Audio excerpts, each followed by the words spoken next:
যদি এই প্রাণীগুলোর গায়ে কোনো লোম না থাকে তাহলে সেগুলো কেমন দেখাবে? আসুন দেখে নেই সেই প্রাণীগুলো। নর্মালি ঘোড়াগুলো কিন্তু ঠিক এমনটা দেখায়, আর যদি তার গায়ে যদি কোনো রকমের লোম না থাকে তাহলে কেমন দেখাবে?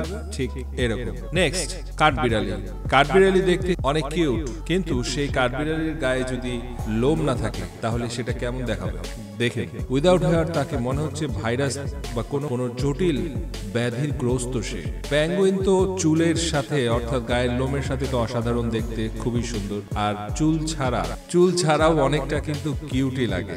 কিন্তু প্যাঁচার সাথে কিন্তু এমনটা মোটেও নয়। প্যাঁচাকে চুল ছাড়া কেমন দেখায়? একেবারেই মনে হচ্ছে আমের আটি, গোস্ত মাংস ছাড়া আমের আটি। ফাইনালি হ্যাজক, যেটা খুবই কিউট দেখতে, আর যদি তার গায়ে লোম না থাকে তাহলে দেখাবে এমনটা। এটা দেখতে এমনটা লাগছে, কিন্তু এটার এক্সাম্পলটা দিতে পারছি না, সেটা আপনারাই বুঝে নিন কেমন দেখাচ্ছে।